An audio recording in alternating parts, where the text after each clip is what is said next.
বারালি থেকে এসেছি। আমি অনেক দিন ধরেই ভাবছি যে আসবো আসবো করে, আমার আর আসা হলো না। তো আজকে আমি এই জিনিসগুলো নিয়ে গেছি। আমার সত্যি খুব ভালো লাগে কালেকশন গুলো, তো নেক্সট টাইম অবশ্যই আবার আসবো। আচ্ছা, কেমন কি কি নিয়েছো বলো? মোটামুটি আমার ওখানে মিনিমাম 1300, হ্যাঁ 1350-1350-র মতো আমার বিল এসছে। অনেকটাই জিনিস আছে। তো চুড়ি আমার ওখানে 50 পিস মোট, হ্যাঁ 100-র উপরে গেছে। হ্যাঁ 130।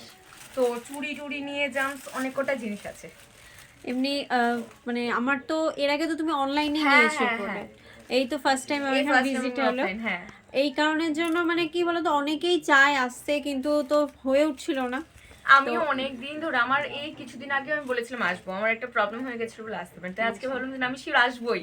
আমি আগে এসএমএস ও করে নিয়েছি, আমি আজকে শিওর আসবো। ঠিক আছে, তো নেক্সট টাইমে আবার এসো। হ্যাঁ, আর কি হয় জিনিসটা দেখে নিয়েছো আরো, মানে একটা হয় কি যে এটা নেবো কি এটা নেবো, আমাদের ক্ষেত্রে যেমন বেশি নিতে পারে। আর তুমি তোমার জুয়েলারির সঙ্গে কোন জিনিসটা ম্যাচ খাবে সেটা দেখে নিতে পারো। এটা একটা খুব ভালো জিনিসের জন্য আমরাও চেষ্টা করছিলাম, এখন হতে পেরেছে। আগামী দিন আরো বড় করে সাজানোর ইচ্ছা আছে। জিনিস অনেক আছে, আমরা সেভাবে ওপেন এর করি, যেটা বাড়িতে তো অসুবিধা নেই, যেটা হবে ভেতর থেকে এনে দিয়ে দেওয়া যাবে। ঠিক আছে, ওকে, আবার এসো, ভালো লাগলো। টাটা। হ্যাঁ হ্যাঁ।